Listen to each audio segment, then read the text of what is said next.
नमस्कार। कोरोना से जुड़े इस खास शो अफवाह बनाम हकीकत में आपका स्वागत है। इस शो के जरिए हम कोरोना बीमारी और वैक्सीनेशन से जुड़ी नई नई जानकारियां आप तक पहुंचाते हैं।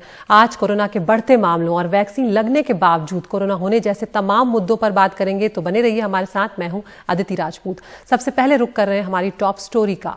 2021 आने तक लग रहा था कोरोना से निजात मिल जाएगी। जब यूरोप और यूके में कोरोना की दूसरी लहर आई थी, तब भारत राहत की सांस ले रहा था कि हम बेहतर स्थिति में हैं। लेकिन डर बना हुआ था कि कोरोना की दूसरी लहर ना आ जाए, और अब लग रहा है कि वही हो रहा है।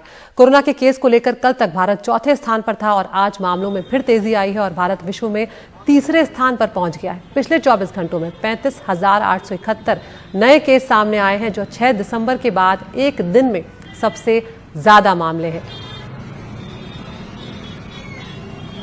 तो एक ग्राफिक्स के जरिए आपको दिखाते हैं कि भारत में किस तरह से हालात एक बार फिर बिगड़ते हुए नजर आ रहे हैं, और भारत जो है वो विश्व में तीसरे नंबर पर पहुंच गया है। तो हमने आपको कल दिखाया था कि भारत चौथे नंबर पर था।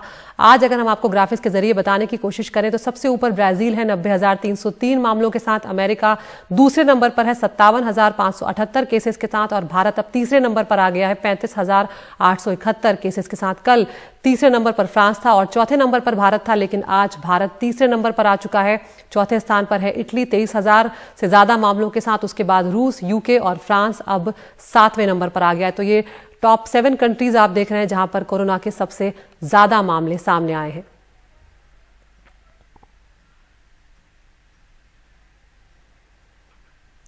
तो हमारे साथ जुड़ रहे हैं खास मेहमान। डॉक्टर अंजन त्रिखा हैं, chairman of clinical managerial group COVID centre AIIMS के। Doctor N K. गांगुली हैं, पूर्व डीजी हैं आईसीएमआर के। और डॉक्टर राहुल पंडित हैं, मेंबर हैं महाराष्ट्र कोविड टास्क फोर्स के। आप सभी का बहुत बहुत स्वागत है हमसे जुड़ने के लिए। डॉक्टर त्रिखा, सबसे पहले मैं आपके पास आऊंगी, और ये वही वक्त आ गया है जब 2020 पे भारत में मामलों में तेजी आने लगी थी डॉक्टर त्रिखा, और अब एक बार फिर से हम देख रहे हैं कि दूसरी लहर आ रही है। जबकि हम शुरुआत में राहत की सांस ले रहे थे कि शायद हम बचे हुए हैं, बाकी देश जो है वो जूझ रहे हैं, लेकिन अब जो स्थिति आ रही है, क्या आपको लग रहा है कि मामले इसी तरह से अभी बढ़ने वाले हैं? यानी कि जो आशंका है ये अभी सच में तब्दील होती हुई नजर आ रही है, या फिर काबू में पाया जा सकता है अगर सही से इसको सख्ती बढ़ती जाए इस पर? तो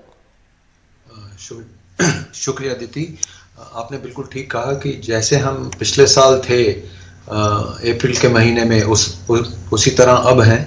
बट अब एक फायदा है हमें कि हम बीमारी को पहचान गए हैं, हम बीमारी से लड़ना सीख गए हैं, और हमें पता है कि हम इसे कहाँ रोक सकते हैं और कैसे रोक सकते हैं। अभी देर नहीं हुई है, सेकंड वेव आ रही है। सो अभी हमें बिल्कुल ध्यान से काम करना है। हर स्टेट को, हर शहर को, हर गांव में लोगों को अवेयरनेस तो आ गई है, बट हमें अब वो प्रिकॉशंस फॉलो करने हैं। वैक्सीनेशन इंश्योर करना है सबको मिल जाए। जैसे ही मरीज को बुखार हो और कोरोना के लक्षण हो, उसका टेस्ट कराना है। ये मैंने देखा है और हम सब देख रहे हैं कि लोग आजकल टेस्ट कराने से घबरा रहे हैं, फिर से घबरा रहे हैं, घर में रहते हैं, उससे वो फैल जाता है, और फिर वैक्सीन के ऊपर भी तरह तरह की बातें फैलाई जा रही हैं। मैं आपके माध्यम से कहना चाहूँगा कि जो भी वैक्सीन मिलता है सब सेफ है। जो भी गवर्नमेंट देती है वो आपको ले लेना चाहिए, और वैसे ही उसका दूसरा डोज भी लेना चाहिए। और पहला डोज लगाने के बाद आपको फिर कोविड हो सकता है। तो पहला डोज लगाने के बाद जो आप कर रहे थे, मास्क डाल रहे थे, आपस में दूरी मेंटेन कर रहे थे, वो करनी चाहिए। आपको लापरवाही नहीं करनी चाहिए। दूसरा डोज लगने के बाद भी आपको ये सावधानियां रखनी पड़ेंगी। बिल्कुल। डॉक्टर राहुल पंडित, यहाँ पर आपसे मैं जानना चाहूंगी, महाराष्ट्र की स्थिति बेहद खराब है। कल जिस तरह से सीधे एक दिन में 23,000 से ज्यादा मामले आए, 30% की बढ़त 24 घंटों के अंदर वहां पर देखी गई। और हमने देखा था कि जब जुलाई, अगस्त और सितंबर का महीना चल रहा था 2020 में, तब किस तरह से स्वास्थ्य व्यवस्था जो है वो महाराष्ट्र की बिल्कुल उस पर दबाव आ गया था, वो चरमराने लगी थी आप लोगों की सबकी, क्योंकि मामले इतने ज्यादा बढ़ गए थे कि वो काबू से बाहर हो रहे थे। अब जो मरीज आ रहे हैं, जो अगर दूसरी लहर के जो मरीज आ रहे हैं, क्या उनमें भी गंभीर लक्षण आप देख रहे हैं? किस तरह के उनमें लक्षण देखने को मिल रहे हैं? नमस्ते अदिति जी, धन्यवाद मुझे इस शो पे लेने के लिए। सबसे पहली बात तो ये जो अभी वेव है, सेकंड दूसरी वेव जो हम लोग कह रहे हैं, इसमें एक लक्षण दिख रहा है कि बहुत सारे मरीज, करीब करीब 75 से 80% मरीज जो है वो एसिम्प्टोमेटिक या माइल्ड बीमारी के शिकार है। तो ये इस वजह से जो है अभी हेल्थ इंफ्रास्ट्रक्चर पे इतनी ज्यादा जोर नहीं पड़ा है, इतना ज्यादा प्रेशर नहीं पड़ा है।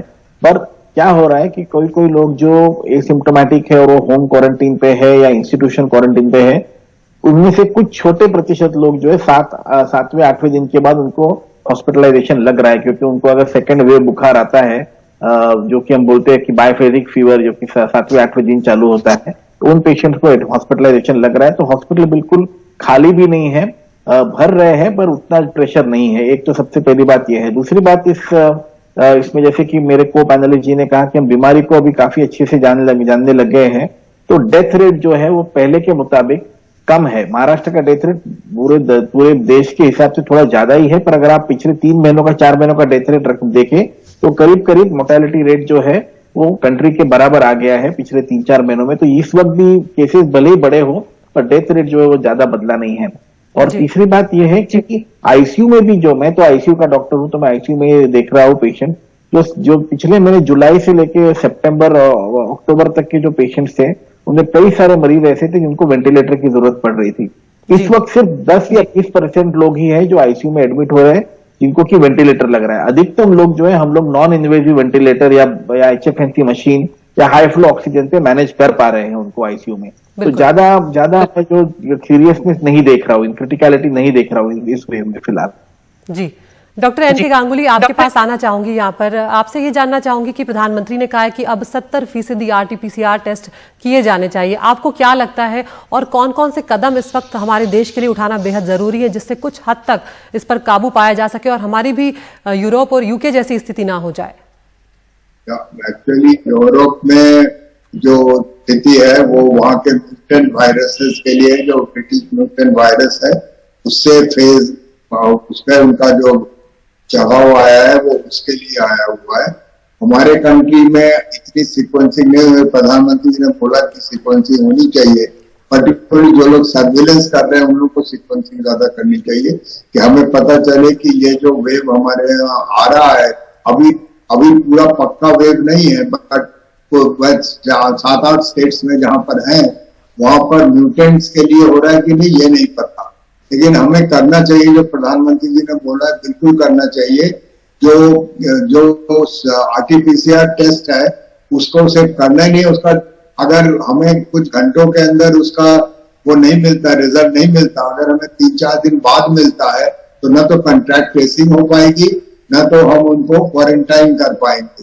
तो बहुत इंपॉर्टेंट है कि हम पर्याप्त मात्रा में करें, टायर 2, टायर 3 सिटीज में करें, और हमारा जो रिजल्ट है वो ऐसा आना चाहिए कि हम कॉन्ट्रैक्ट को ट्रेस कर सकें, उनका निदान कर सकें। एक और चीज हमें करनी चाहिए कि लोगों को हमें बोलना चाहिए कि वो आके रिपोर्ट करें अगर उनको बुखार है। उसके लिए ज्यादातर लोग जो है आजकल सेल्फ मेडिकेशन कर रहे हैं, नहीं जा रहे हैं टेस्ट कराने के लिए, अनलेस उनका रेस्पिरेटरी डिस्ट्रेस हो रहा है वो जाने, लेकिन दे आर स्प्रेडर, वो स्प्रेड करते हैं इन्फेक्शन। तो उनको ये बोलना चाहिए, ठीक से कम्युनिकेशन एडवोकेसी करनी चाहिए कि वो जाए जी। और एक तो चीज हुई, आप देखें, आप टीवी में दिखाते रहते हैं कोई नियमों का पालन नहीं कर रहे हैं, ना तो मास्क पहन रहे हैं, शादी वगैरह में लोग बहुत ज्यादा लोग इकट्ठे हो रहे हैं, असेंबलीज में लोग इकट्ठे हो रहे हैं। अभी आपने क्रिकेट मैच में देखा होगा कितने लोग इकट्ठे हुए थे और बिना मास्क के अंदर जाते वक्त उनको अलग अलग बैठना चाहिए, लेकिन फिर बैठे हुए थे। तो ये वाला जो पार्ट है ये हमें स्ट्रिक्टली एनफोर्स करना पड़ेगा। फाइनली जो हमको जो वैक्सीनेशन है, पर्टिकुलरली जिन स्टेट में अभी काफी बड़ा है, हमको हर एक पर्सन अगर वो एलिजिबल है उसके आर्म में वैक्सीन पहुंचना चाहिए। हम एटलीस्ट कम से कम ये कर दें कि 45 से ऊपर जितने हैं, चाहे कोमॉर्बिडिटी हो या ना हो, उनको वैक्सीन लगनी चाहिए। और अगर 18 से ऊपर वालों को लग सके तब भी वो होना चाहिए। पहले हमारे यहाँ प्रॉब्लम था कि वैक्सीन का इंफ्रास्ट्रक्चर, वैक्सीनेशन का प्रॉब्लम था, वैक्सीनेशन की अवेलेबिलिटी प्रॉब्लम थी। अब तो हम एक्सपोर्ट भी कर रहे हैं और इंफ्रास्ट्रक्चर भी इन प्लेस है, तो हमको जितने लोगों को हम वैक्सीनेशन दे सकते हैं करना चाहिए। हमने देखा यूरोप में हंगेरी एंड माल्टा 2 कंट्रीज ने बहुत अच्छी तरह से वैक्सीनेशन की है, वहां पर ये वेव नहीं दिख रहा है। बिल्कुल। अब यहाँ पर अब डॉक्टर साहब आप बहुत महत्वपूर्ण बात बोल रहे हैं कि अब खुद लोगों पर भी बहुत ज्यादा ये निर्भर करता है, उनकी भी बहुत बड़ी जिम्मेदारी है, क्योंकि जैसे डॉक्टर त्रिखा ने कहा, जैसे डॉक्टर राहुल पंडित ने कहा कि अब हम एक पूरा साल गुजार चुके हैं इस कोविड के साथ, तो हमें पता है कि कौन से कोविड बिहेवियर हैं जिनसे हम बच सकते हैं। तो अब वो हमारी अपनी जिम्मेदारी है कि हम किस तरह से उनका पालन करते हैं। एक ब्रेक के लिए यहाँ पर रुक रहे हैं, ब्रेक के उस पार बात करेंगे उन लोगों की जिन्हें कोविड की दोनों वैक्सीन लगने के बाद भी कोरोना हो गया है।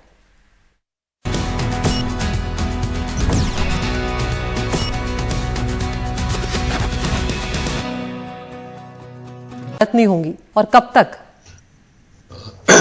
देखिए, डॉक्टर पंडित ने बिल्कुल ठीक से समझाया कि जब दूसरा डोज लग जाएगा उसके 2 हफ्ते 10 दिन से 2 हफ्ते के बीच में एंटीबॉडीज टाइटर बनेगा। इतनी एंटीबॉडीज बनेंगी कि आप बीमारी से लड़ने की आपकी बॉडी क्षमता रख सकती है।